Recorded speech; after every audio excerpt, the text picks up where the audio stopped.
think at least one of these games you have definitely heard of. Hello everyone, and welcome back. So today we are talking about 7 cozy games you will definitely love if you are a fan of Animal Crossing New Horizons. I love Animal Crossing. My channel has been dedicated to it for some time. So I have come up with a list of games that I love and I think you will love as an Animal Crossing fan. As always, they are in no particular order, but the first one we're going to talk about is, of course, Stardew Valley. Stardew Valley is a farming sim and you inherit your grandfather's old farm in the valley. Armed with hand-me-down tools and a few coins, you set out to begin your new life. But ever since Joja Corporation came to town, the old ways of life have all but disappeared. The community centre, once the town's most vibrant hub of activity,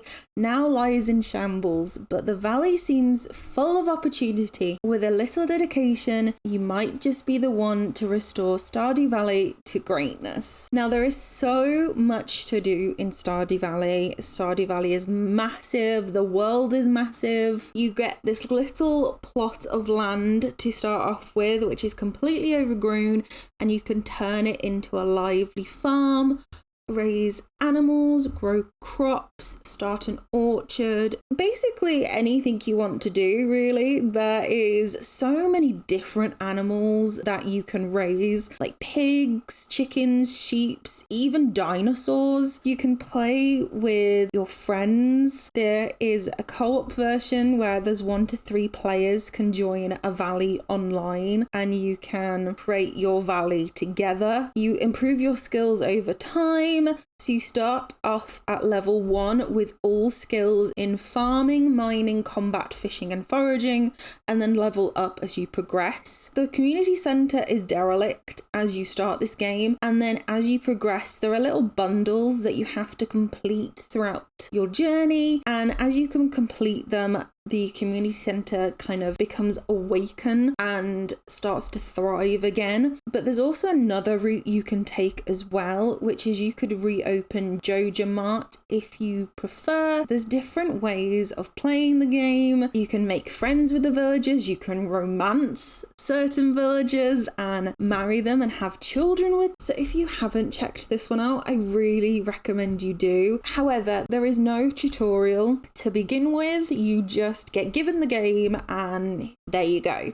So it took me a while to get into the game and I had no idea what I was doing. There is a Stardew Valley Wikipedia online. I would highly recommend looking because there is so much to do in this game and it's so vast. Otherwise you'd be like me and get to year 4 and not even do the community centre yet. Stardew Valley is available on PC and Mac and you can have modding capabilities with these too, or it's available on Xbox One, PlayStation 4, PlayStation Vita, Nintendo Switch, iOS and Android. Next up, we have Roots of Pacha. Now, Roots of Pacha is a farming sim game, but it's set in the caveman era, kind of. It's nothing like I've seen before. You can be part of a thriving Stone Age community. Discover ideas, crops, befriend animals, and contribute to the growth of your village. Play with friends in co-op or explore the early days of civilization in single player. You discover, gather, and farm vegetables and herbs. Explore the surrounding wilderness to find animals and befriend them. Fish the shallows and deep waters to see what lies beneath. As you develop tools and ideas that reshape the primitive world, you learn to process and preserve foods, begin metalwork, create beautiful pottery, unlock your clan's spirituality, and invent new buildings to shape your village any way you want to. There's a close-knit community of people that will ensure your villagers survive. Each with their own fears and dreams, develop friendships and overcome hardships together. Grow your village by inviting people from other clans to live with you. And when the time comes, find your true love. Customize your character's appearances with the best cosmetics the Stone Age has to offer. When you're done working on your face, work on creating the most amazing farm around. Ride your favorite animals together, compete in fishing, have fun at festivals. Roots of Pacha is so unique in the way that you can fish. You don't fish with a fishing pole, you fish with like a spear, and the way that like cavemen and Stone Age would fish. There is like custom designs in there that you create with like pixel art, so it's giving me like Animal Crossing through that. The farm element, the way you can create your farm and the water that flows through it, and create like this community with all of the other villagers that they have in there. You can get married and even create children and look after the children that are in the game. You can even take care of farm animals and ride them throughout the world. So what's not to love about this game? This is only on Steam at the moment, but they do have plans to release it on Xbox, PlayStation, and Nintendo Switch in the future. I could not make this list without including this game. This one is Wildflowers. Join Tara on a heartfelt journey to become a witch in Wildflowers. Farm by day and cast spells by night as you craft your cottagecore life and bond with your coven. Come to know and love the fully voice-acted characters of Farhaven as you unravel the local mystery. Get to know a memorable cast of fully voiced characters with intriguing backstories, find friendship, or even romance. You can tend crops, care for animals, fish, craft, and more. And by night, you can nurture your inner witch as you learn to fly a broomstick, brew potions, control the weather and the seasons, and even transform into a cat. I mean, this game has it all. It's stunning. It's beautiful. The voice acted characters are amazing. I love this game so much. There's over 18 hours of voice acting in this game alone. Cast even includes a BAFTA award winning voice. Like, how amazing is that? There are over 30 diverse characters, from Natalia, who is the local blacksmith, to Sophia, who runs the diner. Each character has an intricate backstory waiting for you to love and fall in love with. So you can romance pretty much everybody in this game, from werewolves to humans to witches, and it doesn't matter who as well, which is fantastic. I love this game, and constantly updating it as well. The last update they had added loads of farming elements, so they added new animals, new color variations, new clothes, so many things, and there's so many different customization options as well that you can do, and I think you should check this one out. Not that I'm being biased or anything. This one is available on Nintendo Switch, Apple Arcade, and Steam. Next up is Stardew Valley. This one is quite new for a farming sim, but this is a farming adventure with a dash of magic as well. By day, you restore your quaint farmstead into a summer paradise, raise crops, care for animals, and rebuild to your heart's content. At night, inhabit the various farmland creatures through your dreams and bring enchantment to the valley. This little farmstead needs some attention, and there sure is a lot to do. With a variety of fruits and veggies and a vast collection of animals to raise, you'll need to protect your crops from pests and keep your animals healthy, fed, and entertained, all while getting the resources, repair and expand your little summer paradise. So they have so many animals in this game. They've actually listed like nearly all of them. So they have pigs, cows, chickens, ducks, goats, alpacas, horses, sheep, bees, boar, magpies, beavers, bison, geese, deer, frog, beetles, butterflies, dragonflies, wolves, mice, snails, slugs, fish, and more. Each come with some unique influences on your farm. Why you would choose to list them all, I don't know, but maybe that helps. It's all about raising and caring for your animals, as well as a few bugs. And you have a doggy monkey sidekick right by your side. You can choose from 10 different breeds and train them to be the best boy to help herding, tracking and finding treasure. How cute is that? There's also a cat, but he's really, really grumpy and he might do something for you in return, but it is up to him. So, but when it comes to nighttime, the magic of the valley really comes out.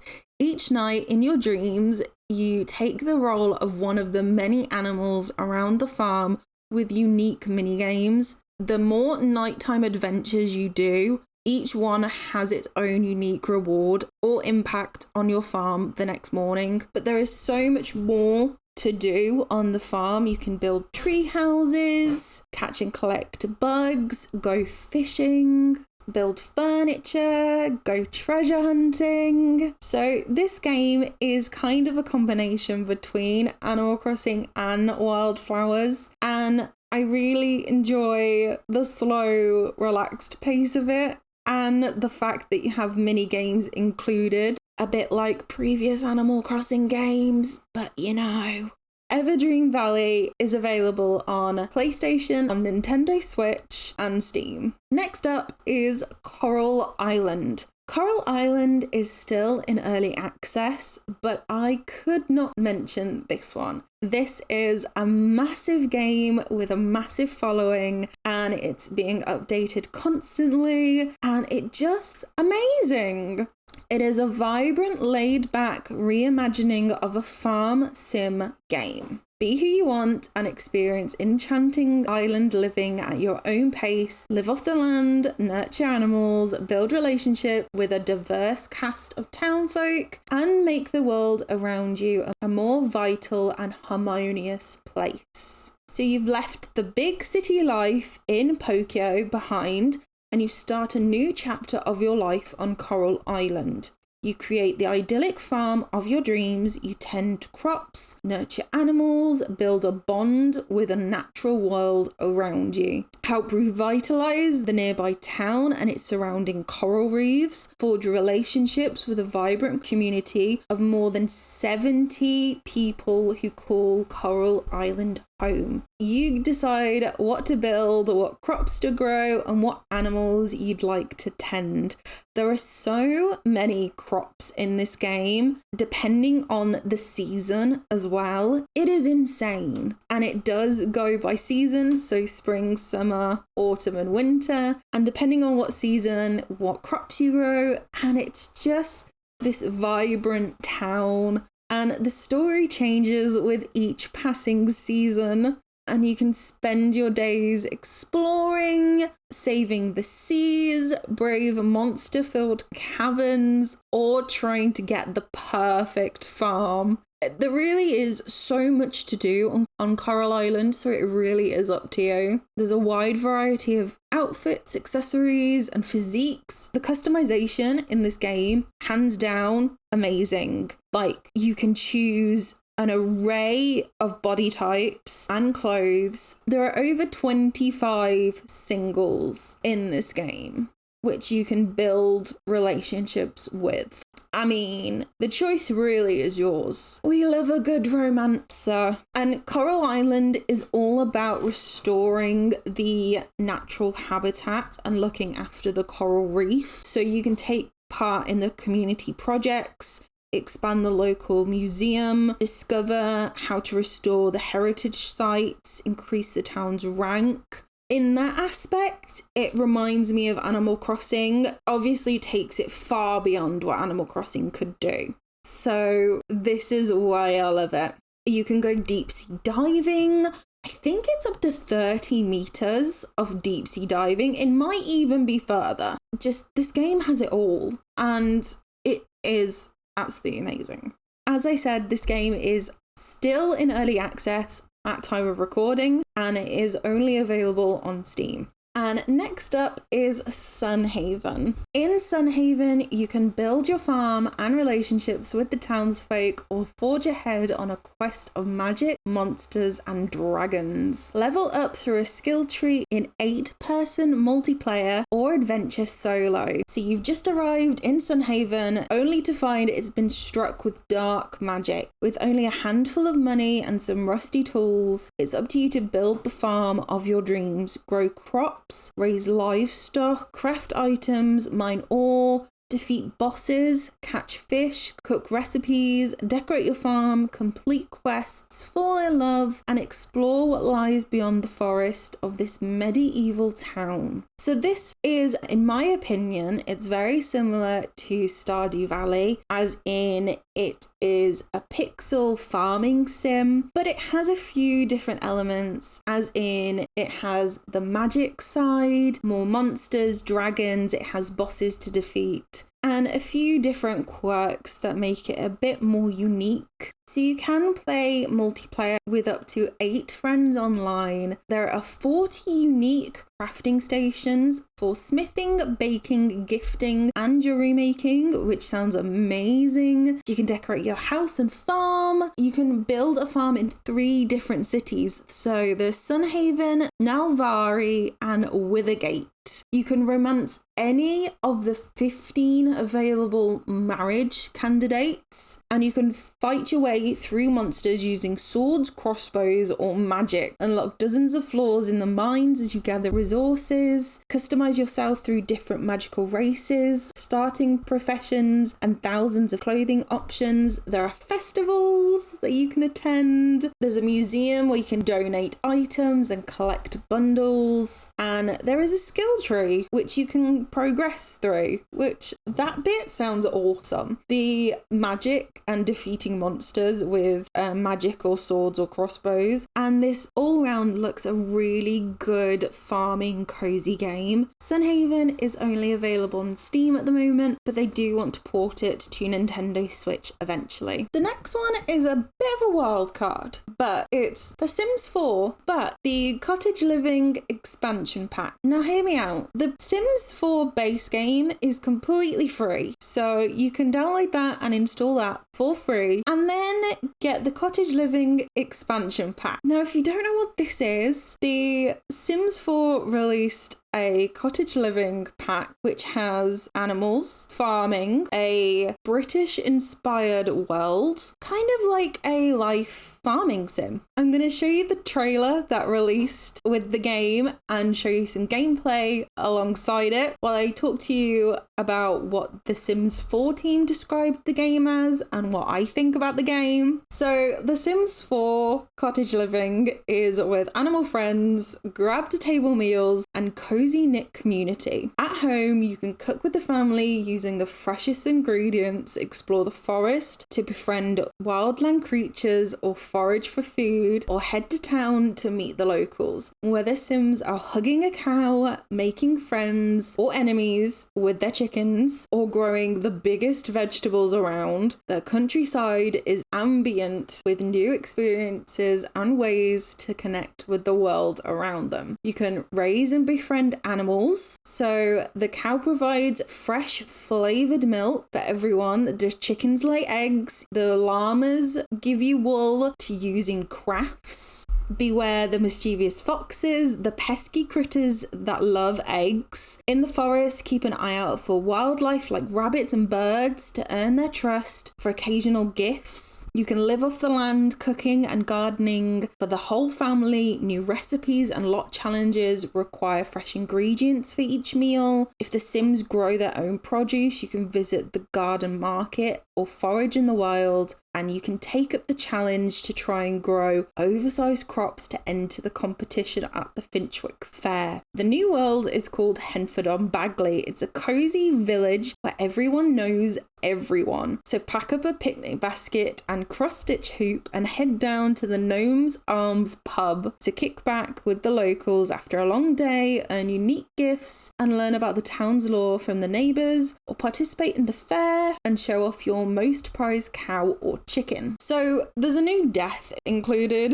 in this game where you can die from a chicken attack. So that's a plus in my book. There is cows, chickens, llamas. You can all feed them and they have different customizations, and depending on the customization depends on the produce they give. So like rainbow milk or rainbow wool, or different types of eggs you can receive. You can have evil chickens, kind chickens. The crops are amazing. You've got like different pumpkins, mushrooms, aubergines, and depending on the season, depends on when they grow, if you have seasons installed, but they can also become oversized as well if you take care of them properly, and they are massive. These oversized crops are definitely oversized, and yeah, you can enter them in the Finchwick Fair, and there are new interactions with families, so you can cook with the whole family. Kids can look after chickens. It's a very farming game, so that's why I included it in this list. The Sims Cottage Living is available on Steam, Epic Games, Xbox and PlayStation, and the base game is definitely free. And that's it. That's 7 cozy games that you'll love if you're a fan of Animal Crossing New Horizons. Let me know if you've played any of them, what you think about them in the comments down below. As always, thank you so much for watching. I really hope you enjoyed it. Please don't forget to give this video a big thumbs up and subscribe down below so you don't miss out on any cozy gaming. Have a fantastic rest of the day wherever you are, and I will see you all in the next one. Bye!